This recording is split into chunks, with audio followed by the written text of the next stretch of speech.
ain't anybody. Do my little dance while I think I got goodness. They thought I was tripping or popping the molly. All right. Away trip for Bring the Juice today. We are fired up, tapping into our UFC bloodline. We got Aljamain Sterling, my guy. Appreciate you coming on the pod, taking the time today. Steve, the way this came into fruition, we just were going to watch our boy fight in his UFC debut. We went to the bartenders and said whether he wins or loses, we're taking a shot. Either a fuck yeah victory shot or a God damn it, our boy just got knocked out shot, but have a shot ready to go. We slam one, we turn. I see Aljo, I see his chain. I'm like, that's a nice chain. And Steve's like, you know who the fuck that is? And I'm like, you sling us on promoting, we got a nice little alcoholic beverage that we'll get into. We take a shot, and then now we're here. A couple weeks later. Welcome to the show. Thanks for having me. It's kind of funny how that whole thing worked out. Like, you just never know when you're back in the lounge room. Dude. Yeah. That the UFC Apex, those fights, like I mean, there's all different type of atmospheres and whatnot. We could get into that also, but it's kind of a unique thing fighting at the Apex, but watching at the Apex, you're locked in. When we first got in there, we didn't know, do people cheer or not? Because the fights were just intense, and there's not really many. It's quiet. It was quiet, and you can hear a fucking pin drop, man. And the punches sound different and everything. And I was like, man, this is insane. Do I cheer? Do I whatever? You would have thought we had like $500,000 on our boys. Yeah, because we went nutty. It's crazy because sometimes it gets so quiet, but then you have that one fan who just says something like really obnoxious. Yeah. And then either people start laughing or it just gets really grab really his weird. dick and twist it. Yeah, it's like one of those. So that's always been cool and unique about the space. I enjoyed it. I fought there once, I think now, just once. Yeah, just one time. Yeah. So what's the biggest difference preparing for a fight like that, like mentally as you're walking out versus the big show, the big arena? Yeah, I fought there twice. Corey Sandhagen, and then my next fight was for the title against Piotr. That wasn't a great fight. The first one wasn't great. Watch the second one.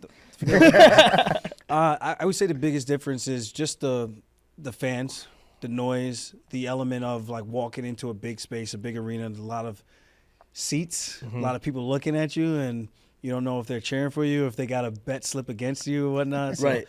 It's a lot more intensity in there, and I feel like you could feel the energy of the crowd. Like for me, I remember my rematch with Piotr. We were fighting in Florida, Jacksonville, and my coach Ray Longo and Jan's manager Danny Rubenstein, they made like a friendly gentleman's wager of they actually did bet, but who would get a louder pop, because obviously he's a Russian. Right. I'm an American, Jamaican parents, but an American born here. And there's no way the fans are going to cheer for him louder than Sterling in his home country. Right. And sure enough, they popped I off. got booed and he got cheered. Wow. Crazy. It was insane. But it's just one of those things. So I think that's the unique difference, whether you embrace it or it gets you more anxious and puts you a little bit more on edge. I like the crowd. I like the energy. I like the vibe. You like the juice. It's just like a... Yeah, because then you know what you got to do. You just got to bring the juice. That's it. That's it, baby. Okay, so I had this question while we're on this topic. So like, I love sports. I love the energy of the crowd. I love like that whole environment. College football, baby. College football, same thing. Like when we got to go play Oregon, so loud, so crazy, it was awesome. There's nothing like a Bruce Buffer. It's time. What does that feel like when you're in the ring and you just hear that? That man has juice. Yeah, it's I don't even know there's words that could describe that. It's unreal. It feels like modern day gladiators. You're in there, and again, it goes back to you don't know who's there for you, who's there against you, and it's just all that energy, all that noise, being able to kind of tune it out, but also take it all in at the same time, because you never know when those big moments are going to come again. I've co-main event. I've headlined twice against Henry Cejudo, against O'Malley. And both times for the headliner, it was just unreal. Your song drops, you're making that walk, the lights go dim, you get in the cage, you start doing your thing, trying to get comfortable, try to make it feel more at home. And then you hear Bruce, he turns to you, he jumps up, and then he turns to the other side, and it goes, introducing, or fighting, and it's just like, fighting. And it's unreal. It's a surreal feeling, and it's super dope, though, man. So I don't take these moments for granted, because at my age, I'm 36. There's only so many more of those that I'm You gonna look have. great. Yeah. Thank you. But yeah, so just trying to take it all in, enjoy the moments, and make the most of every single walk that I make to the octagon. Yeah. Absolutely. I gotta run it back to the beginning, because anytime we have fighters on, it's always fun to hear their stories about how did it start. You have a wrestling background. Yeah. At what point do you say, like, all right, I wrestled, it's time to go throw hands and like go on to the next thing? Like, was there a trigger? Was there a day? Was there a scenario that kind of happened? Did you know you always had that in your bag, or how did it start, you think? Growing up, we slap boxed a lot. So you're fighting friends, you're fighting other people. They're just in class with you or whatnot. Right. And then, you're trying to show off for the girls. So I've always had like a little chip on my shoulder because I was a small dude, but I was quick. But with that said, when I went to college, I started wrestling. I had no desire to fight. I used to watch it on TV whenever I could find it. And it was always fun and interesting, and like, these people are crazy. Yeah. And when I went to school my freshman year with Jones, and then when I transferred out my sophomore year, I was at SUNY Cortland as a sophomore, and he was posting videos of him grappling, doing these matches, and then in fights, and he's in the cage. I'm like, hold up, is that the same crazy shit I watch on the TV sometimes? Right. And I reached out to him. Was like, yo, man, where you training? Like, how's it been? How you been? And everything. Because he dropped out. I went to a different place. He knocked up his girl, and he's starting to work, make money. Right. So he starts fighting. I see him posting these pictures on MySpace, and I just go like, yo, dog, I would love to come out to one of these, and came out, and he invited me to the gym. The gym conveniently was 5 minutes down the road from my college. Wow. Which was just like, what are the odds of that, right? So it was almost like, I don't know, I don't really believe in things like this, but maybe it was like A little blessing in it was written. disguise. Yeah. Yeah. And I went down, tried it out. I was like, I think I could be good at this. Like, we have a similar build. Like, I'm just a miniature version of you. And it's like, I just want to try. Right. Like, Yeah. I went to school to be a teacher. I had no desire to fight. I just wanted to be a wrestling coach. What grade were you going to teach, you think? I would have loved 9 through 12. Yeah. Ks. I've done K. You've done K? I don't have the patience for it. You substitute teach every once in a while? Yeah. I used to. Okay. Yeah. Okay. I was K like, you through fucking That'd be a lit. cool substitute K through teacher. 5. K I would through love five. that as a substitute. I grew up wrestling, and if you were my substitute teacher, I think I'd lose my mind. But some kids were like that, and then some kids that don't know the POSs, Yeah. kids that you looks like you're heading in a very like bad direction just because you have a very terrible attitude. Like, there's one Right. thing you're breaking the teacher's balls and having a fun time, but some kids are just like, The dude, shits. you're Yeah. just like, you're just kind of a shit person. Yeah, yeah. And I can kind of see that. 'Cause I'm like, I went to school with kids like you. Like, Yeah, yeah. I'm not that much older than you. I know Yeah. you. So I got signed when I was 24. So I'm just fresh out of college. I'm 21 years old.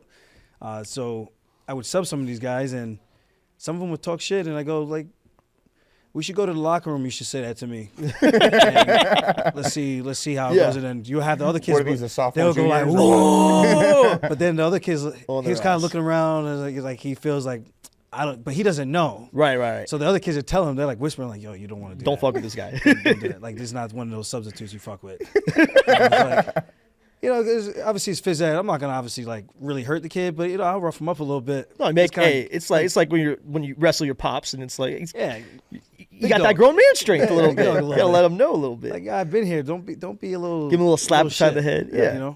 Yeah. Yeah. In high school, I had my head coach, my wrestling head coach was he was our biology teacher, and one day I was like trying to be funny. He goes, "Meet me in the wrestling room at lunch." Yeah. And he's just dumping me on my neck the whole day. What Yeah. was Jon Jones like in college? He was different. Yeah. He was. He's like the John that you used to see in the headlines, but maybe not as intense back then. At least I didn't always get to witness that. But we partied like college kids. I was a freshman. He was a sophomore. He just won a junior national title, and he transferred in. State finalist, state champion. So he's like, this is the guy Yeah. who I didn't even know who he was. I'm coming from New York, and he wrestled upstate New York. I didn't even know he had all these accolades. But he was a super chill dude, liked to have fun, especially as a young kid. He's a young kid with all these stats. So, you kind of feel yourself a little bit. You're like, Yeah. you're the man, right? Probably a fun dude to have in the wrestling room. I Yeah. feel like he's an energy guy. We used to do like hall wars, like dorm wars, Mm-hmm. and it would really be like the wrestling team versus all these other halls. And we go to these halls, just beat kids up. John would just take out like 5, 6 people. Just him alone, just looking and laughing. Like, I'm small still, but this guy's over here just foot sweeping guys, body locking them, tripping them. I'm like, damn, this is like child's play. Just Damn, imagine going to college and all of a sudden you're getting bodied by Jon Coming Jones. back from Yeah. fucking Aljo. Spanish class and as a prereq, and yeah, fuck, bro, my back's all fucked up. This Aljo just asshole in beat the me up. dorm beat my ass. That's Yeah, awesome. It was always a good time. He was fun back then, man. He's still fun now, but I think after you make that type of money at such a young age, you tend to make mistakes. Most people Sure. would probably. Right. I mean, I can only imagine if I made that type of money at his age, the type of dumb shit I probably would have done. Yeah. But he was a kid back then. I think you're allowed to make some kinds of mistakes and just have Absolutely. fun, you know? As you developed into saying, okay, wrestling's done, I'm now transferring into like the MMA sport itself. What was your path to end up, in the UFC? Like, can you take us through that road a little bit? I fought a bunch in between seasons because as an athlete, you can't compete for money. Right. So I did a lot of Amateur. amateur fights. I had 7. I went 6-1. So in between seasons, I would take a couple fights, bang them out, go back home to Long Island. Then the new year would start up, come back to college, start training again. Once wrestling started, kind of put that on the back burner. I try to do both at the same time, and it's just crazy. When Right. you were Exhausted. training for fighting when you were an amateur, wasn't camps, it was just you would go train all off season, like you wouldn't just go through a camp? I mean, essentially it was a camp, but it was more, I just came out of wrestling. So You're in shape. I was already in shape, Yeah. and Yeah. I'm super young at the time, so I'm like, I Off can do the this in my couch. sleep. Like, Yeah, let's I go. can come off the couch, have a crazy bender night, wake up the next day hungover, and still go train and Yep. put some whoopings on some guys. Yeah. So that would be kind of more so the thing, but I would typically try to take a fight if I at least had like 3-4 weeks of training. But Right. of course, it's amateur, so it's not as serious. Less room back then, especially that time period. Guys weren't as skilled, so taking them down, dumping them on the head, and choking them out was not that hard. Right. But yeah, I'll go through that, and then my last match, I took 6. I lost my last one for 5th and 6, and cried my heart out in a corner somewhere. And then I went over to the coaches, thanked them for everything, and then I think the very next week I was on the mat for practice, and we had my first pro fight like a month later. Wow. So I jumped right into it because I already knew what I wanted to do. I was like, if I'm going to do it, I'd rather do it when I have my student refund check money. Right. I'm like, I'm a broke-ass college student right Right. now. I ain't got no bread. So I'm going to do that, cut hair, teach private lessons. And then Cut hair? You were yeah, barber at I this cut my point, own too? hair. I cut people's hair. I was a hustler, man. New Yeah. York hustler through and through. I used to sell Capri Suns, fruit snacks, Snicker bars, all that. I sold just about everything except for like street drugs and shit like that. That's the one thing I did not sell. Just to make sure. Nah, Capri Just Suns is better than crack for sure. Yeah, so I didn't push it too far. But yeah, that's what I wanted to do. So I made sure all the money I had, I kind of put it to the side. I'm like, you know what, I'm going to give this a fair shake. Like partying and everything, I would always only party after the wrestling matches. So we go to the tournament, leave Friday night, come back Saturday night. We go to the Dark Horse, go party, go crazy, Stone Lounge, Red Jug, bar hop. Obviously, I was single at the time. You're trying to pick up chicks. It's just just what you Yeah, do. Being young. absolutely. And when it came time to train, I locked in. I was always very different from a lot of the other kids because I knew where I wanted to go. And like I said, I want to give it a fair shake. Worst case scenario, if it doesn't work out, I lose a couple, and it's like, I tried, and I go dust off my resume and go be a Yeah. teacher, which Right. is what I originally wanted to do anyway. Right. What's the cutting weight in wrestling versus cutting weight in fighting? Because I feel like Yeah. you have to cut weight every week, and you're kind of just maintaining weight in wrestling season. What's that like in the UFC? Or not? Maybe I different. wasn't a maintainer at all. No? My coach hated me. Oh, Because I was that kid, I would bounce up 20, 25 pounds, and I'd cut back oh man. all that weight in like 6 days. Wow. Wow. It was insane. I So don't even know how I did it. Every tournament, you were just cutting all that weight. Yeah. Throughout the weeks, and then I'd be like, okay, if I starve myself today, if I have one Snicker bar, drink a little bit of A water. Snicker bar, not Yeah. not a chicken breast. I wouldn't even have like a whole meal. I didn't know anything about nutrition. I Right. just know the weight. Yeah. Like, Put this it on is a gonna scale. Put on this. I didn't think about sodium. I didn't think about any of that stuff. Yeah. But now I'm older. I understood that as I started fighting and learning how to properly diet and cut weight. it was a lot easier. But back then, I would wrestle at 33 and then 41 my senior year. 33, I would get up to 153, 56 pounds, cut down, especially after Thanksgiving. Yep. And then my coach made me cut 20 pounds in 2 days. How'd you do that? It was darkness. It was not Trash fun. bags, Yeah. jackets, run. Double training session, probably like 2-hour training sessions on the bike, drilling, getting in the sauna.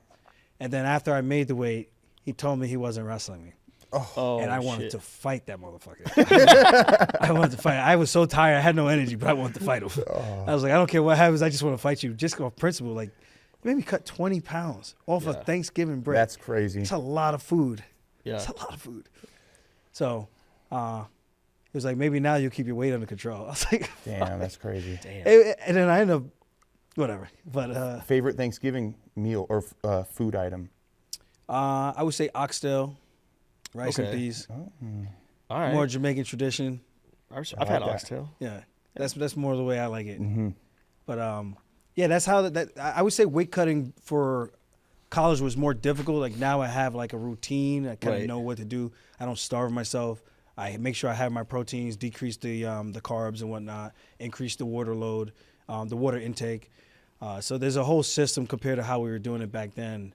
I thought like drinking juice and soda was like beneficial. I'm like, yo, this is actually making the weight cut worse Right. and harder. So you learn all those things as you get a bit older. But now I cut more weight. When I was fighting at 35, I was cutting basically 35 pounds to get down to 135. Wow. So I'm not very big. I don't carry a lot of fat. There's so not much to 35 get pounds off. is- Yeah. It was killer to make that. And now I'm 45. I walk around about 70 now. I was about 66, 68, but then we shot this movie and I found all this grown man weight that I just, for some reason, I'm having a hard time shedding right now.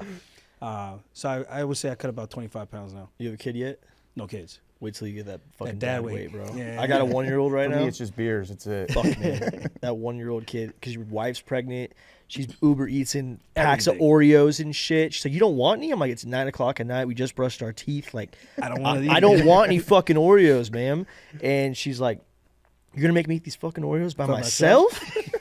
Oh, man, I'm getting Chinese water Now he- tortured now he has, Oreos like a whole and shit. sleeve of Oreos. Yeah, I'm all over the place. So it's like, what are you going to do? But no, that's exciting. And, transforming into going from different fight organizations to the UFC, did you feel a splash of like, okay, I made it to the highest field I possibly can? With this organization? Yeah, like make it into the UFC. Like, tell me about that. Was that the goal out of the get-go, or did that kind of develop? Because you also got in early. UFC's gained popularity Yeah. a shitload since you started. I got signed in 2014 in February. That's what I'm saying. That's So I've been with the company for quite some time now. Many guys can't say that. A lot of guys come in, they come out, and it's like a new fad, and they're gone. So I always feel super blessed that I've been able to stick around for this long. But when I got in, my main thing was I was chasing the Jon Jones achievement. Mm-hmm. He got in after like 6 or 7 months of just being in the sport, and then he got signed. yeah. And then he became the champ at, what was it, I think 23? Yeah, The youngest young. champ ever in history. So I'm thinking, if he could do it, I can do it. Right. So I'm thinking, like, I want to try to do the same thing. But then the weight cut was a lot harder. For some reason, he was able to cut the weight a lot easier than I did, because when I did it, it was just difficult. So the amount of fights he had, it took me a little bit longer. But then I was still trying to chase that goal, like, can I potentially get in there and maybe get as close second to what he was able to accomplish?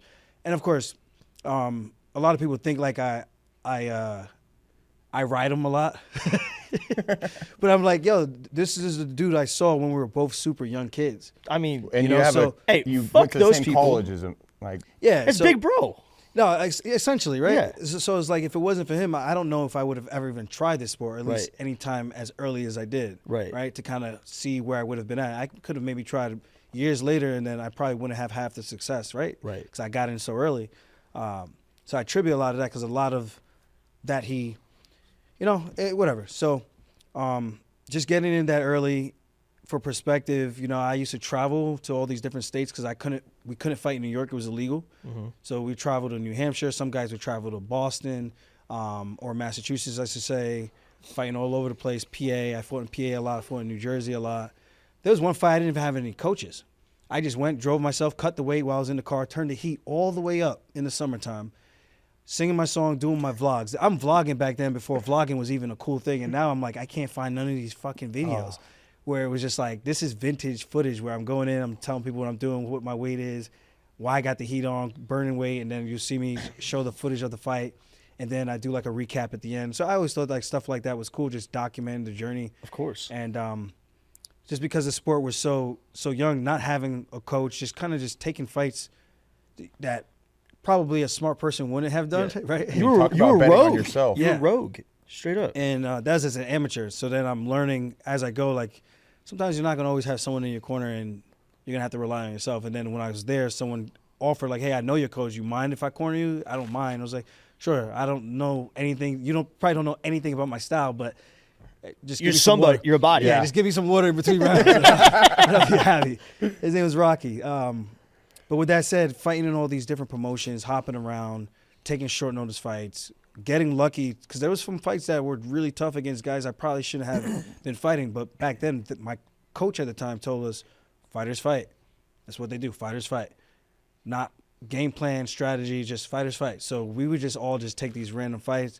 And because we were tough wrestlers, most of us, we'd end up winning. Luckily, it worked out for me. Eventually, I moved back home to Long Island, got signed while I was drinking a beer.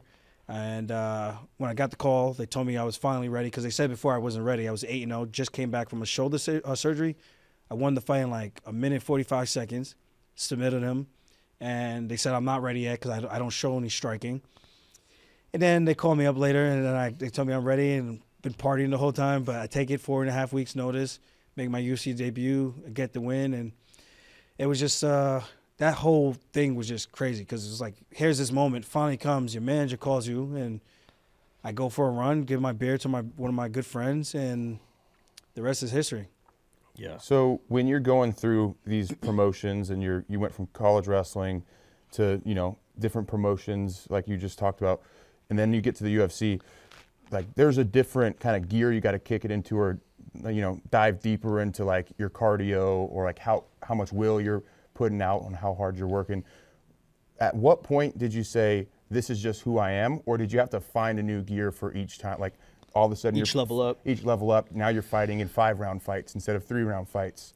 Did you always have that, or was it something you had to just find? I definitely have to find it a little bit, especially going from the 3 to 5 round fights. But just in the early beginning, going from wrestling matches that were 7 minutes long to a 15-minute fight, that was a little bit of an adjustment. But I would say overall, that gear to want to compete has always been there. It's always been that drive. We have wrestling dual meets. If my friend lost, it was like, all right, fuck this. I got to put on. I'm the next guy up. Or if he won, it's like, fuck this. I can't be the one to let everybody down. I got to keep the momentum going. So that was always my mentality, glass half full. Always trying to keep a positive perspective on it. But I would say I've always competed like very angry, just as an angry kid. So wrestling and MMA became like that outlet. Until I got older, a little bit more mature, was able to let go of some like sour relationships like with my dad and whatnot. And that helped me compete a little bit more free and not have so much, I guess, hate to want to that compete. rage. That was the driving force in my practices. So now I compete and I train and I work hard because I just want to win. I just want that. So it's not really necessarily like having to find it. I would admit sometimes there's certain fights and matchups where you don't really want to get up for, because it's kind of like, this fight's not really doing anything for me. Where there's some fights where it's like, this name gets you excited. Like, I can't wait to compete against this person. Yeah. So that kicks it into another gear. So when you're constantly winning and you go to a next challenge, and each challenge that gets better and better, you're like, all right, I got to level up again, and I got to show these people like I'm the real deal. Yep. Right. So a lot of people may only have seen me fight since the first P.O. Dion fight and kind of written me off since then. And then obviously I keep showing that I am still one of the best guys on the roster. But go back and look at the history of how when I first came into the UFC, won my first fights, finished the first the last 3 opponents on my first contract. Then I lost my first 2 on my second contract. Came back, bounced back, beat a former champion and beat another guy in the next fight. Got KO'd insanely bad. and then came back, and what most people would probably just tuck it in and say, I'm done. Right. And a KO that bad, no one comes back from that. Like, you almost never see it. And to come back and go on a championship run, defend the belt 3 times, like people could say the title run with everything, like you go out there and show me. You show me another person who's been able to accomplish anything even close to that. No handouts, no easy fights. Right. UFC asked me for an opponent. I tell them who I would like to fight. They gave me somebody completely opposite, as if it's just like, this is like our test to see if we can kick you down a peg. Right. Because when you come in and you're undefeated, everyone loves you. But then the moment you lose, you're no longer the valuable goods that they thought you could have been. So you're almost a stepping stone for somebody else. So to give you an opponent that they might want to push instead. And then you have to bet on yourself and go out there and get your hand raised.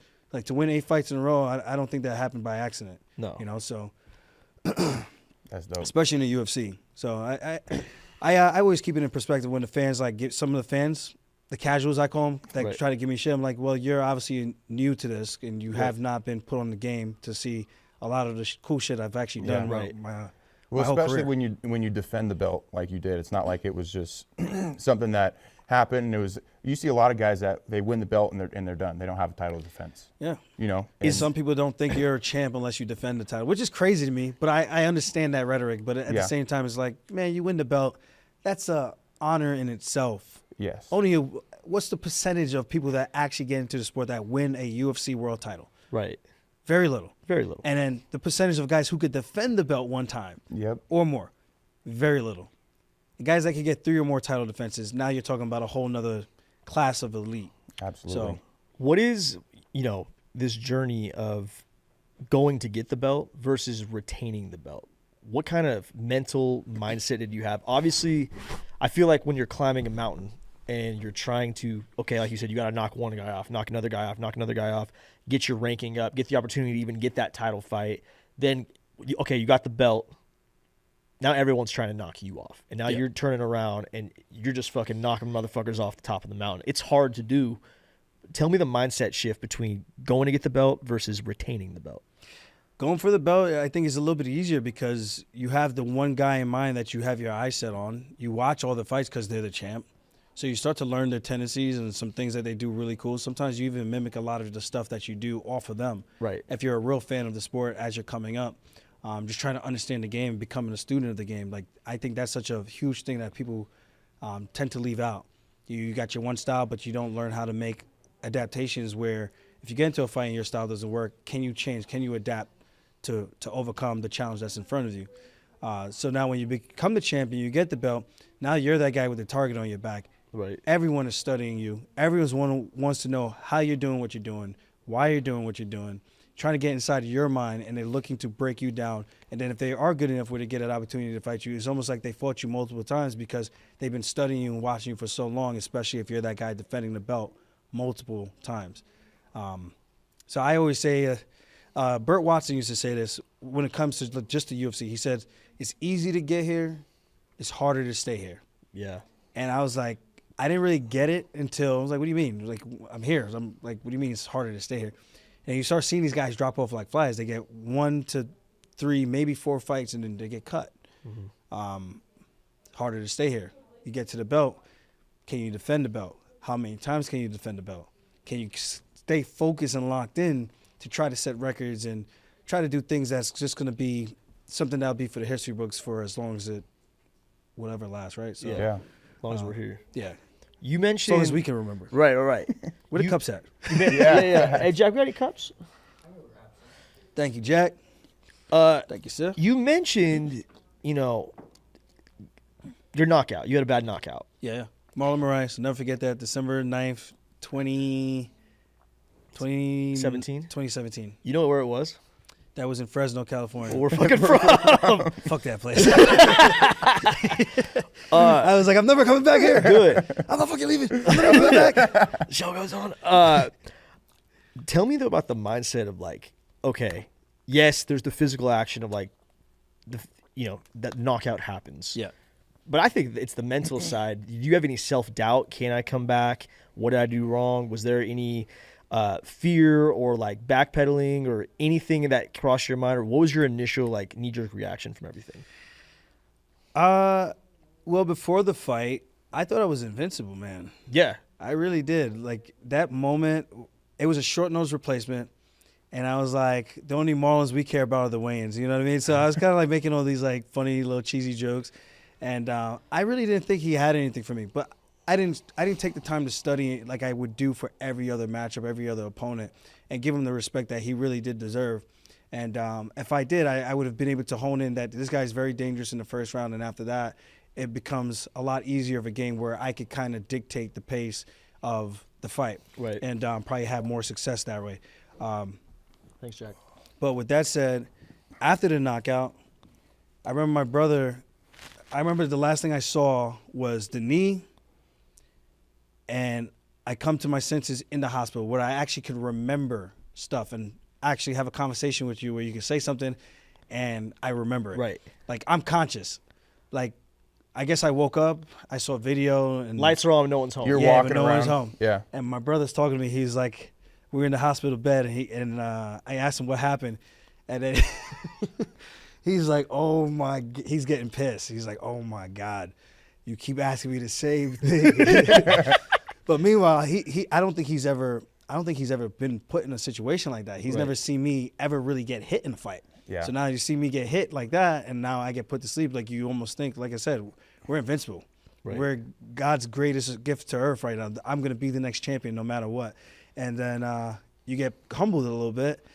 And I come to my senses, and then I kind of look, I ask him what happened, and then I look down. I was like, no, it's really me. It's really me. And then I look down, and I just go, ah!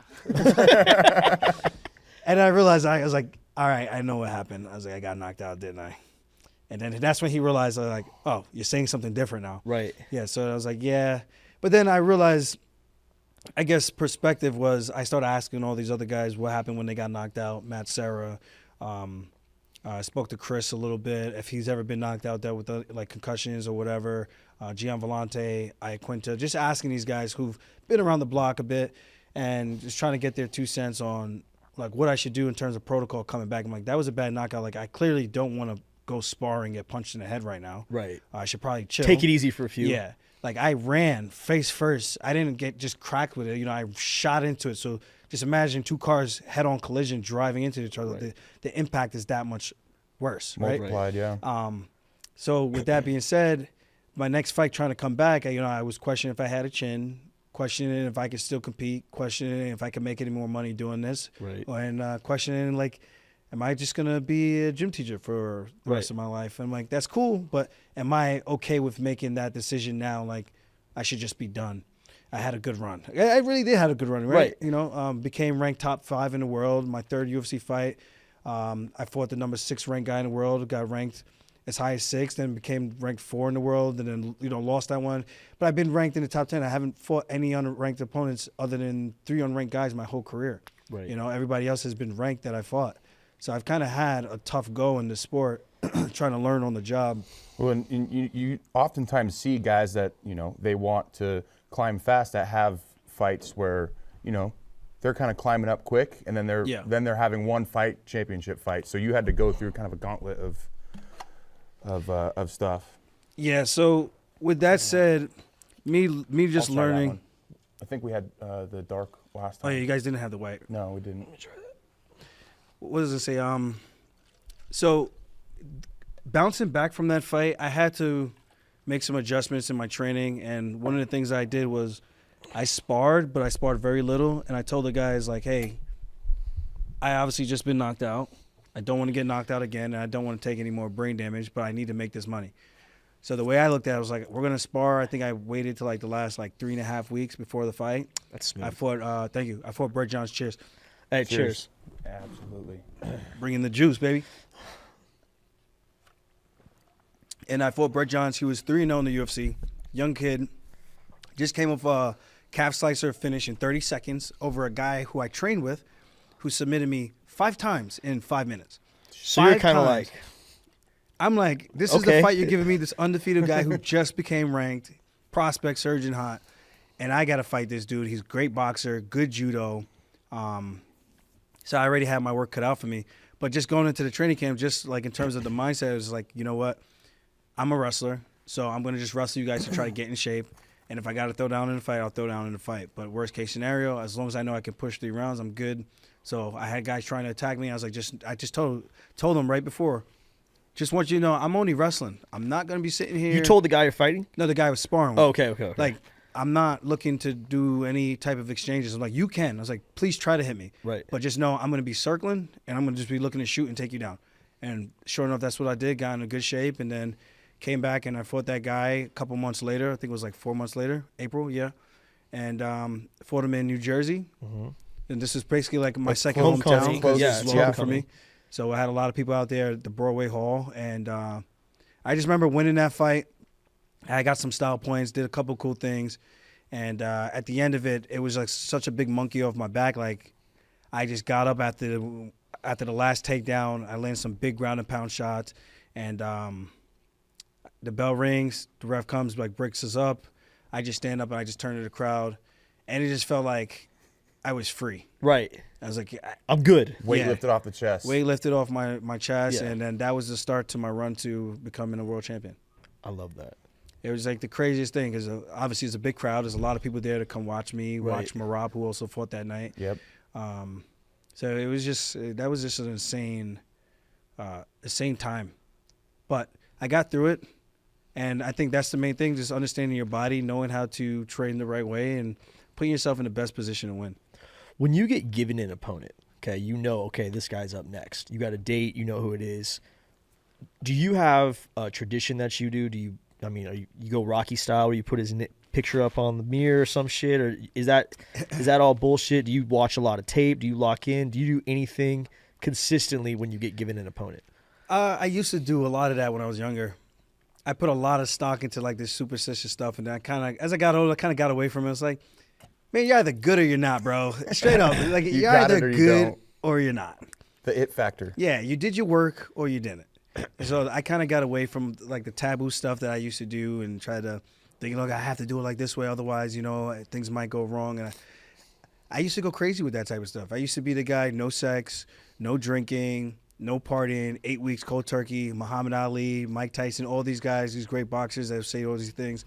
And then I made Jon Jones. and then we're out for one night at the court, the Ithaca bars, and he's offering shots to everyone. He's fighting in like 2 weeks. I'm fighting in 5.5 weeks. And I'm like, he's offering me, I'm like, nah, I got to fight in like 5.5 for me. I'm like, what's happening right now? I'm very confused by this. You're not living like a monk the way that I thought you were. And he's just going out there and smashing dudes. And I go little by little, like I went from 8 weeks cold turkey, then 7, then 5, then 4. Then I'll have a drink the night before my fight. Even till this day, I still do that. Just like a small nightcap, something easy to help me go right to sleep, take the edge off. Yep. And just helps me relax, man. I think whatever is for you is for you. Like, if you don't like it, doesn't make you feel comfortable, don't do it. Right. If you're not having fun, we're comfortable. What are we doing? Yeah, I'm very comfortable. I'm an anomaly probably. A lot of these guys, these young guys, they see me and they ask me questions like, when do you stop drinking and training? I'm like, I don't. They're like, really? Like, yeah, really. Like, once I'm in shape, I know I'm in shape. I was like, I'm not partying where I'm out all night and then smashing like 10 drinks. I'm not doing that. I'm having fun. 1 to maybe 3. Maybe 3. And that's after social. I'm in shape. Right. Yeah. And then I know. And I'm also rehydrating myself to make sure I have my electrolytes. And the next day I feel like it's usually my best training sessions. So, at least that's how I feel. It feels good up here. I feel like it looks good. Hey, I'll tell you what. I know this isn't fighting related, but the teams that I've been on that party the most together have the most success. Yeah. Also, kind of the more ass grabbing there is, the more success. You used to say the gayer the team, the better the team. Yeah. I don't know. I don't know if that's legal to say or not. We won a lot of championships. Yeah. We did all right. But I tip your hat to that. Tip my hat to you on your growth. Because that's one thing, and it's hard. I like to ask guys if I feel comfortable with it. I think I do with you because you're a fucking stud and we're drinking. But what was your darkest point, and how'd you climb yourself out of that, you think? Darkest point? Because everyone's got that dark point. Whether you're a fucking athlete, a soccer mom, a normal dude, everyone has shit that they go through. And there's that point where they decide, do I finish, do I quit, or do I crawl myself out of this hole? No one's feeling sorry for me, and I got to fucking go attack shit. I say my darkest point where things kind of fell off the wagon a little bit. Another time I got cocky, and I lost the first fight of my pro career. That was after I won all the fights of my first contract. I went 4-0, 3 finishes in a row. I'm ranked top 5 in the world. And my next fight, I'm thinking I win, I get to fight for a title. Most guys that go 5-0 in our weight class, undefeated, you're probably a shoo-in to fight for the title. Right. You're like getting pushed as the real deal. And I'm wearing a big gold rope chain at the time. I'm just starting to grow out the high top fade and a little part in the hairline like Juice. And I lose to this motherfucker, Brian Caraway, bro. And it was a great matchup, tough matchup, because he's a grappler. Grapplers give me the toughest matchups because they know what to do when I'm grappling. So it makes it a little bit more difficult. So then with that, I usually now revert to striking because usually they're not as good at striking. Kind of like my last fight, like with Ortega, really good grappler. You know what? Let's keep it on the feet and figure out from here. Right. Yep. So with this, I remember just dropping some one-liners, just like, "Is that your girl tour? Is that is that your girls tour? Is that your world tour? Is that your girls tour?" Like I was just dropping Drake. I saw him at the press conference. I called him out at the press conference when I won my last fight on my contract. And I was like, maybe he'll come fight. Maybe he stops hiding under his girl's tits, and like I was saying a lot of funny cheeky shit, but Yeah. it was like nothing malicious. It was just you know talking a little shit. talking a little shit to try to get him to take the fight, Right. Because he pulls out of so many fights. I got into the UFC because he pulled out of a fight. Yeah. That's the reason I got signed and why I became ready when I wasn't ready. Right. You know, so credit to him. He taught me a valuable lesson, and I did a little bit too much training that day.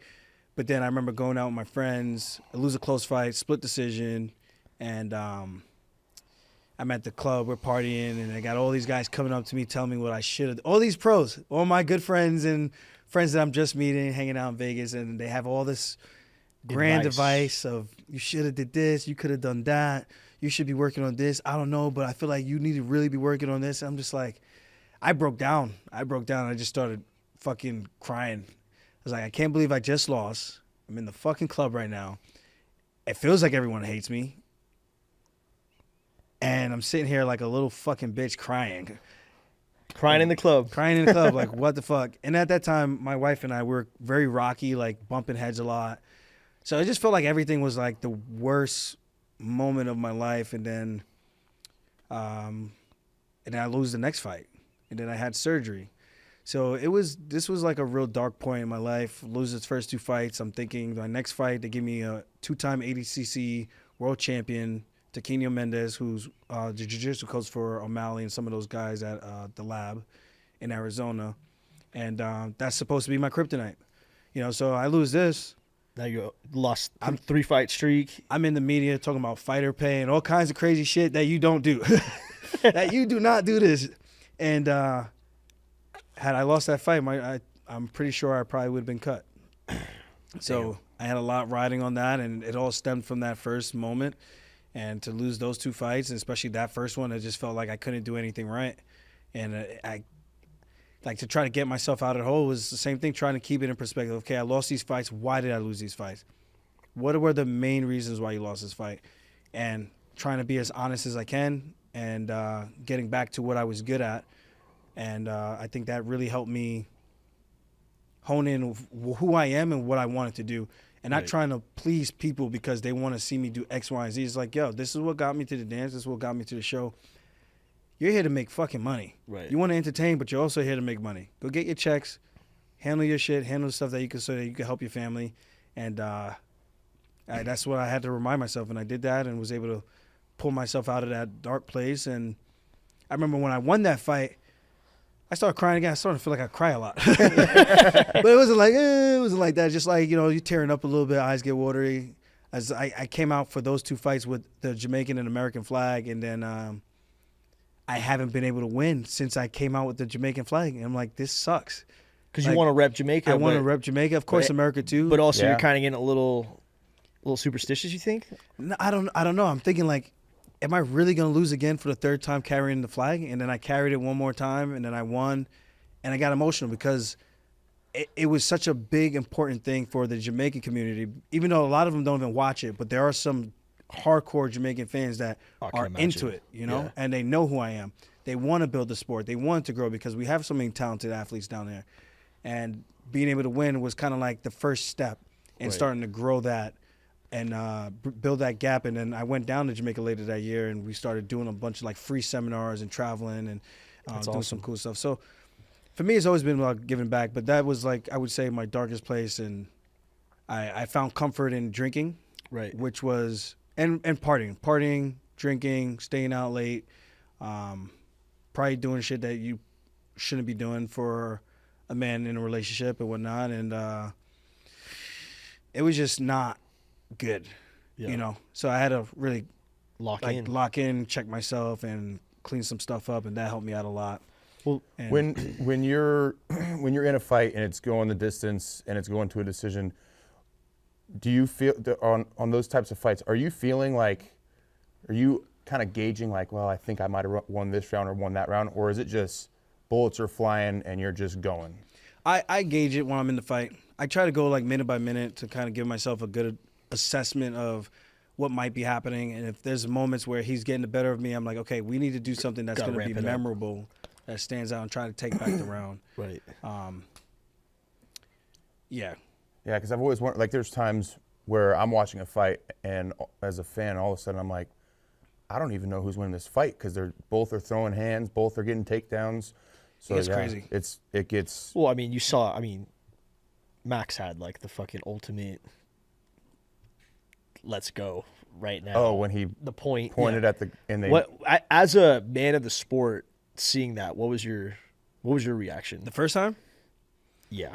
The first time he did it, I remember, was with Ricardo Lamas. And he almost knocked him the fuck out, too, you know, at the time. Because he knocked out Justin, right? He knocked out Yeah. Gaethje.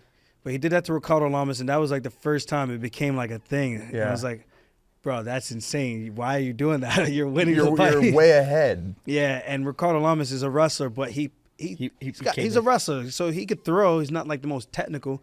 But if one of those connects, you know, out. physics Schlee. says you're probably going down. Yeah. But Max just goes, he tees him up, rips the body, comes over the top, and then you're like, oh my God, this guy is on the next level, Yeah. you know? And then, of course, he does that with Gaethje, and he's already winning the fight, and he gives him an opportunity to catch him, but then he just puts an exclamation point on it. I'm like, this guy's crazy. I was watching that fight with my wife's friends who don't watch UFC, and I was like, shut the fuck up, like lock in here. And it was coming to that, and they saw, they're like, oh, this is so fun to watch. And I'm like, that shit does not regularly Yeah. fucking happen, man. Like, Yeah. That's a That's tough some fight to different be the shit. first fight you watch. Yeah, I yeah. know every time I'm watching Expectations. No, expectations that's are what way I'm too saying. high. I know when I'm watching fights, I love fighting. I love watching fights. Like growing up, wrestler, you kind of just in that realm, especially being in SoCal. My heart or my watch will give me a "Why is your heart rate so high?" notification because I'm like getting amped up. Yeah. Like, it's insane. Nice, nice. how much do you think in today's world of the UFC, raising the bar as far as getting title shots, rankings going up and whatnot, is it actual wins and losses versus kind of having that personality, that swagger, that maybe you're spitting a lot of gas and everyone's either liking it because you're winning or not? Like, do you think if you have that character, it accelerates you in today's UFC versus not? Oh, absolutely. Yeah. If you could talk half as good as you can fight, you're probably going to be ahead of the pack by a good amount. Right. And then if you're actually a really good fighter, you can get very, very far with that. But for the most part, there's going to be You some still more- got to win. You still got to win, but there's going to be favorable styles.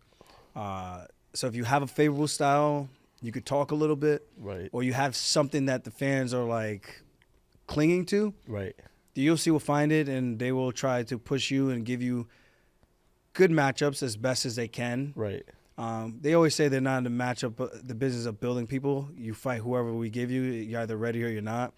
But then you could kind of tell when some guys are getting a little bit more favoritism in the matches, and you're like, Absolutely. are you building someone up or not? Because we're trying to understand. Right. Was there a point in your career where you kind of had to say like, "Hey, I'm fighting, I'm doing all my things correctly, but I should start creating this personality"? Or did you always have that naturally, you think? I think naturally, but then I like when I started doing the big gold rope chain, my dad grew up with that basically around us. So whenever I would see him growing up, because we didn't live together my whole life, and then probably, what was it, my 6th grade, 7th grade years when we moved in with my other brothers and sisters. But he would always have the big old gold chains, rings, watches, and that was kind of like the era. You know, I wanted to be Lil Wayne when I was growing up. I wanted to be one of the Cash Money guys. So getting like the big gold Dookie rope chain, getting the part, kind of like a throwback to the old school vibes. Like that was me. Right. But just tapping into a little bit more and showing that persona and giving like I would say my demographic like something or someone that they could relate to, and that goes a long way. Right. You know, so that was always fun to do. And me, I always just talk shit. That wasn't even like for the fights. I like having something to fight for. Right. Like put your words, put your words on the line. Is there chirping when you're in there? Like, are you if you're grappling with a guy and you're kind of getting the best of him, are you like, very on, little, bro. very little, very little? I talk sometimes, but it's like very little. Yeah. Because most of the times I feel like if I start talking, one, it takes energy when you start talking. Right. And then two, It's gonna piss him off. It takes away a little bit of your focus. I think. I've there- been in training sometimes where like I'm having a position, I'm talking shit, and then I lose the position. I'm like, yeah, see, this is why I don't do this in fights. Right. Because the moment I start getting a little cocky and talking shit, then something bad happens. Is there anybody that is like talks the most shit, you think? Ooh, Bobby Green, Kevin Holland. Kevin Holland, crazy. Talks a lot in the fight. Khabib does it, but he was like more. It's more nice about it. Like when he was Talk fighting now. Michael Johnson, he was like, "You have to give up. I must fight for the title. You know this." I'm like, "Yo, bro, Crazy. come on, bro." Sounds like I'm the Terminator. Just like, really? As you're beating me up, you're grounded pounding me. It's just telling you have to give up. tap now. It's like if you just give up now, you can end the suffering. And then he just puts him in a Kimura. It's like, damn, you should have just gave up. Do you have a dream venue you would want to fight at? I say, I think the cliche answer would probably be Jamaica, but honestly, I think Hawaii would be dope. Like outside? Have they ever done a Hawaii venue? Outside, yeah. I just think Hawaii because it's Hawaii. Yeah. Yeah. Not really because it's outside. On the or anything. island. I think it'd just be fun. Hang out. Yeah. Yeah. What about What's your favorite venue you've been to so far? Favorite venue? not Fresno? Or not Fresno. Definitely not Fresno. There ain't shit over there, bro. Hey, let us show you a good time. Delana Farms, Let's bring show the you a good time. juice. My friend used to live there. One of my brother's best friends used to live there. His brother was in the NFL. What's his name? Andrew Corliss. Oh. He played for the Packers. He did went to not Penn know State. that. He got a full ride. Wow. Yeah. And him and my younger brother were best friends. But he went to Fresno. We came out there to visit him a couple of times. I was like, bro, where are you living, dog? There's a lot of pockets, all right? There's a lot of pockets. Well, where he was, it was just like, bro, why are you here? yeah, there's a lot of that. If you're going to live in the hood, you might as well go back to the hood where we're from. At least it looks a little bit better. But favorite venue? Man. The favorite venue I've ever fought in, I don't know if I have a favorite venue. I would say the favorite place that I had was Kansas City, Missouri. Mm-hmm. Because just afterwards, we got the party. We went to Power Light District. Yeah. Yeah. That was fun as hell. My brother was on the Chiefs for a little bit, so Okay. I've experienced great food out there. Yeah, great food, great partying. It was just a vibe. It's a good vibe. We had a good time. I just didn't think I was gonna have a good time in Missouri. I was just like, Yeah. Yeah. I'm a suburban black kid, Jamaican Yeah. from Missouri. from I'm out in Unionville. Missouri. And then I'm out in Missouri. I'm like, I don't know if this is gonna be Cold. my vibe. But then it was fun. We had a good time. yeah. So that was probably like my most fun city to fight in. But then of course when I'm fighting, I don't really travel. And like some of these guys, they go walk around. I don't do shit. No, you're I'm in, the in my hotel. room, Yeah. suffering in peace. Like Locked to go in. fake smile to people is it's just not easy What's your take on the White House card? when you couldn't wait. Be fun. I'm kind of like Sean Strickland and Brandon Royval. Like Ah, I have no desire to want to do that. just because, like, fuck it. No, basically their words, but I'm just saying I understand where they're coming from, Right. and I kind of feel the same way. Their words, they don't want to feel like basically a monkey in a zoo. It feels a little. I think the idea is cool. I think because it's the 250 It's no fans. anniversary. There's no fans. It feels a little like Squid Game like. Yeah, The guys little- in the back rooms with their mask on, Yeah, making bids. Nah, see. dog. If they were to build like I an didn't arena, even think of that. if they were gonna build like an arena and make it like an outdoor arena on the grass, so it's still a normal UFC bitched out event, I could see a value in that. 'Cause I would go. That's what I would go. That's what I'm saying. That's what I thought it Because was. out of the gate, I was like, thought I they were want to building go an to arena. this. No, it's literally like an octagon on the lawn. Yeah, that's kind of weird. It's kind of fucking weird, but I think it's a good idea. The reason they didn't do fans probably is because security issues, I would guess. Of course, that makes sense. It's the White House. Yeah, I wouldn't fuck around Yeah. there. And it'd probably like Probably the about guy, 10,000 snipers. what was the guy in Squid Games, and then the guys weren't really dying fast enough, and So then he they goes just to the guy started like, you need to executing them? up the ante, like make this game more exciting. Like, you know, Well, that's how Squid it Games feels. is pretty fucked up. It's like Shang Tsung's Island. Like, I don't really want to do that. I get it. Fair enough. What about your business ventures? Let's hop into it because we've been sipping on a Actually- little Funk Harbor right now. Yeah, I do have a question. I saw you talking somewhere about real estate investing. Yes. Give me what do you do in that? He's a real estate investor. Yeah, I do I used that. to have my license. I think I surrendered it last year. Okay. Residential, commercial? Or? Residential mostly Yeah. for Yeah. me. I was mostly doing buy and holds, but I did do a flip for my very, very first house, which I did a remote. That was in Arizona, Phoenix. Got some bad advice. I got some really good rules and a system to follow. Went outside of it because I got the advice from the realtor at the time, and should have followed my gut and my instincts of what I knew and what I'm looking at. Right. And the house sat on the market for over a year. But we sold, lessons learned. On paper, I made money, but in reality, with all the holding costs and everything, I actually lost a little bit. So it was like, for me, the cost of doing business. Right now, I currently hold 5 properties. Nice. Most of them are for like family, though. And I got one joint venture with a good friend that lives here. He's also from Long Island. Him and his brother, we're all in the same deal. And that's basically it. Bought my mom a house, got my house here. Probably get one more and just make it a straight up rental for like fighters. You know, because my main thing is like trying to give fighters an opportunity to put themselves in the best situation to win. Right. With Ally Quinta, also a real estate agent. He has his Yep. own brokerage. Quinta He's on the Realty. East Coast, right? Yeah. Yeah. In Wantagh. Mm-hmm. When we came up learning real estate together. Started trying to flip together and whatnot. And he went more the route because he had the injury. Just focusing solely on real estate. I think I sold 2 houses and that was it. I was like, this is too time consuming. Yeah. It's taken away from training. So that's like the extent of my real estate knowledge. And I mean, I know a lot of the ins and outs, like the 1031 exchanges and things like that, but Right. for the most part, just buy and hold, nothing crazy. That's dope. And what I was saying about Al, I used to live with him when he bought his first house, and he charged me, what was it, I think $500 a month, Not a bad super gig. cheap Yeah. for Long Island. Gave me Yeah. an opportunity to save money, buy my first house, and then I did the same thing, started moving other fighters in, give them an opportunity to pay something relatively cheap so that they could make their own money and whatnot, friends and Right. training partners. And I'm even doing that, even here, I'm doing that now. So, That's awesome. yeah, just trying to pay for it as much as I can, whereas, like, you know, not too crazy. Right. Yeah. And then Funk Harbor came into play. And then Funk Harbor Rum. So I actually fully funded and invested in this whole thing. Label design and all that was a team effort, but kind of a lot of it was directed by the directions that I want to have. Like with the white, we have the 3 rubies on it for the 3 title defenses that I had. You know, the palm trees for like Jamaica, the lion-hearted, like, you know, Jamaican as well.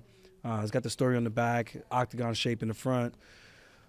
So I like just that. a super clean product, no additives, no preservatives, just Get you fucked pure, up. pure Jamaican goodness, gluten-free, all And that how, stuff. How long did it take to like get with people to make that happen? Like the actual making of the alcohol? I had some really good partners in the beginning, but then visions kind of didn't align anymore. And, you know, I just did a couple podcasts where I was talking about it, like I don't know where to start, and I had some people reaching out, and then that's the company I went with. They helped me get the age, and I think we went through 24 different tasting profiles before we narrowed down which one that we wanted, because it's a Jamaican blend. Right. So Jamaican rum is very limited. There's only so much of it you can have to completely make a brand new company. So what this master blender does, he's on like one of the largest rum sourcing companies like in the world. Like he has rum from like any country that makes rum, he basically has it. Wow. And all the different types. So if it's a white, if it's an age, he has all that shit. I got to go visit him over there in the Netherlands, and it's insane. Wow. So super well versed, been in the game for a long time. Makes a lot of the products for some of these other brands that are out on the market. gave me game on like who's using food coloring and things like that. So they just to let me know like what to compare myself to. Like, hey, you're doing it this way, but just so you know, a lot of these other brands, they're actually adding X, Y, and Z to make it look like it's aged longer to give it that. What people see, oh, this is really, really dark, so it must be good. Right. But it really doesn't. There's additive food coloring in it. Right. You know? So, with that said, we use a couple of different Jamaican distilleries to make these. The age is a limited run, and then the silver is our mainstay Jamaican rum. Nice. I love it. I like it. It's got a little good. mesquite at the end of it. So the smell that you get, that's like the Ray and Nephew staple, like what most people know Jamaican rum as.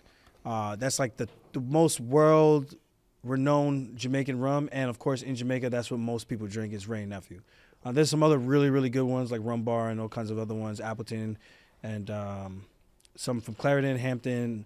So there's a lot of good distilleries, but Ray and Nephew is like the staple. 63% overproof rum, crazy. This one is 43%, not as strong, but it still gives you the flavors, the notes, and a little bit of that bite without it being overly strong as a 63% versus a 43. So that this way everyone could enjoy it. Yeah. You know, because I say we're inspired by Jamaican roots, but built by the American dream. So that's kind I of love that. That is amazing. Yeah. You put that on a fucking t-shirt. Thank you. That's good shit. I mean, Let's have a little bit of a little that. sampler of this one. The dark? Yeah, of the dark. Let's do a little sampler. I think that's what we took the shot of at the yeah, Apex, right? this is. They didn't have the silver at the time. But I love this. This is a passion project, man. Like Well, I it's said, cool. I funded it. Yeah. You know, so I make the decisions. I do a lot of the marketing and everything myself. You do a great job. By the way. When you're Thank passionate you. about something, it makes it a lot easier, right? Yeah. I'll say like one thing that people don't understand when you start something is like you need to be boots on the ground, and I think there's Strapped in. there's Yeah, a lot Joe. of there's a lot of celebrities out there like yourself, which I'll call you, I'll hype you up and call you fucking celebrity Aljo, but like you're definitely a celebrity who think I'm just gonna release it and it's gonna hit, you know what I mean, and it falls on its face, whether it's starting a podcast, whether it's launching a brand, a clothing brand, an alcohol of some sort. You really got to put the work in and like promote that shit yourself in order to get Shit got me it hot. going. Got you hot. It's got me got, sweating. got that hot shit. No, you're 100% right. I see a lot of these brands, and you know it's cool if you want to do something, but if you're gonna be a celebrity and you're gonna make a brand for the people, the fans, you can't give them a shit product, man. You're already making a ton of money. At least spend some time to make sure the product is actually good. That's my lowest hanging fruit for people that are gonna try to leverage themselves and their name to make money or Right. extra money, I should say. You know, so I'm like, I'm doing this. I don't need to do it, but it's fun. I drink in training camp. It's a passion project of mine. I could have opened up a protein bar company or a supplement thing, but that's Fuck like that. You like this shit. You love this this shit. is what I Exactly. do. This is what I enjoy. Well, wanna I mean, that's why we enjoy- started the show too. It's like we like to talk to athletes about chasing greatness, overcoming adversity, Yeah. shooting the shit, and keeping it real. Because yes, we could have very well not brought up any partying or drinking or stuff like that, but that's not authentic. Because guess what? There is booze involved. There is mistakes involved. There is coming out of a dark place involved, and like, I just think everybody goes through shit. It just depends what type of shit you go through. So Yeah, I tip Okay. my hat. 100%. Funk Master. Does that come from the wrestling background? Yeah. So my style was always weird, unorthodox. You self-named it. Because No, I asked my friends, my housemates. I was like, because they knew I was fighting, and I was like, You need a nickname. I need a nickname. I was the Spartan. I was the Wolf. I was the Smackdown, which is hilarious. SmackDown. I love that. I got my YouTube videos. It was like the Smackdown. It's the funniest thing when I'm introducing myself. Yeah. But I asked my guys, I was like, yo, like Ben Askren was someone that I made myself after. His name is Ben Funky Askren. Mm-hmm. A lot of his stuff, I watch the tape, would take video, bring it down to the gym, take notes, and study and try to do it and implement myself, like reverse engineer, teach myself, because I didn't have money to go out and go meet him and train I saw with some him. of your YouTube videos from like 15 years ago of you teaching how to get out of a crab ride, and you're like, Oh, yeah. I'm like, dang, dude, this guy high level. Yeah, we thank you. We learned a lot of that from watching his stuff on like Flow Wrestling at the time or grappling, whatever it was called back then. And I asked my friends, they were like, well, you're funky. It's like, okay, we can't use funky because of Ben Askren. I didn't want to take his name. Right. So it was kind of like, well, what about the Funk Master? And they were like, yeah, the Funk Master. So Yeah. that was like, dope. just stuck after that. I love it. Do I you was have, like, I felt weird. I was like, calling yourself the Master or something, but I was like, I was like, whatever, Let's man. ride with it. Gives a fuck. Let's ride with it. Do you have like a Mount Rushmore of wrestlers, like top 4 wrestlers of all time? This is your inner wrestling bag right now coming out. Oh, All time? So to be completely honest, I started wrestling in 10th grade. Oh, you're So- late as fuck then. Yeah, so a lot of the greats, I wasn't privy to them. Like I said, even like Jon Jones, I didn't even know he was a state champ. Until I got to college and people were hyping him up on campus. I'm like, who the fuck is Jon Jones? And they're like, yo, he's like a state champ, two-time finalist. I'm like, nah, dog, I don't know. Yeah, and then I see him, I go, oh, that's Jon Jones, right? So the guys that I can remember is like a Kel Sanderson because I watched his highlights after. I would say Ben Askren is very underrated in how good he actually was. I agree. I think he was a 2-timer, right? Or 4-time finalist, 2-time champ. Yeah, that sounds right. Something close to that. Who would be another one? Kyle Dake. 4 different weight classes, national champ. That's just like unheard of. Wild. You just don't do that. Freak. And I would say another one, I'm stuck between like a David Taylor. Burroughs was great, but it was also like, I feel like Taylor just had a better college run than he did. Yeah. Yeah, I'll go with Taylor. Yeah, Like I like that. Or around the era that I was kind of like paying attention. and whatnot. Absolutely. That's dope. I'm probably gonna get roasted for this. Nah. It's all Nah. good. Gives a fuck. What was your go-to takedown? I was a lat drop guy. Oh. Big lat drop guy. Very low percentage. Oh. But pinned a lot of kids. I hated that when I was wrestling. Pinned a lot of kids like that, though. I set the pins record one year, and then some other kid came back, this mountain man, Jared Myberg, and just crushed it. I was like, dude, really? Why'd you have to come here and do this? I had the record. But yeah. That's awesome. Then I got good and I stopped pinning people. I started doing real moves. I love it. But One last thing. So your walkout song. which one? How has your walkout songs evolved as time's gone on? This is my last question. How have they evolved? I kind of just pick shit I like. For the most part, I was on a run where I was just using Joyner Lucas's song "I Love." I did a competition with him for one fight where a fan got to do like a walkout song submission, and then I posted it, he posted it, and then whoever won, that song was the song that I would walk out to. So we did that, and then I've walked out to my own song that I did with my brother twice, Like a SoundCloud rap? like on not SoundCloud, like Spotify. Oh. Yeah, we got 2 songs that we made that we came out to. What was it? Here to Win, Go Dumb. Oh, 3 actually. 3 songs. Damn, I'm getting old, man. These fights are going by like this. It's crazy. But 3 songs, and then I think the last one I just did in China, in Shanghai, was back to Joyner Lucas, I Love. Just something that most people would know, and it's almost like a lot of people associate that song with me. Kind of like if like a TJ Dillashaw comes out, Right. like like that Chili Pepper song is him. It's him, like, yeah. dun, dun, dun, dun. Like you know, so it kind of Right. gets the crowd It hyped, associates with you, yeah. They know exactly who it's coming out. Like yeah. you know who's walking throughout that tunnel right now. So Well, Aljo, we appreciate your time today, bro. I hope we could run it back again in the future. We'll be at your next fight because we're going to be getting fucked up off Funk Harbor. Rightfully so. Rightfully. Out of respect. Out of respect. We hope to get you out to the golf tourney one of these days. And, again, be sure you follow Aljo on all his journeys. Check out his Funk Harbor. Are you still vlogging? Are you vlogging again? Funk Master MMA? I'm not vlogging as much. My camera guy moved back to New Well, York. if you need a camera guy, you let me know. He all right? pissed me off. I was like, "You gonna stay in New York?" He's like, "I can't find love here." That's what he's gonna be shit. so mad. I love that. I'm like, But they don't know who I'm talking about. yeah. But Aljo, again, appreciate you coming on. Bring the juice. Get your piss hot. Stay fired up. Tune in next week. That's it from Don't Las mess up Vegas. the aura, I ain't anybody. Do my little dance while I think I got goodness. They thought I was tripping, the pop in the molly. You out of copy and swag, wrapped up in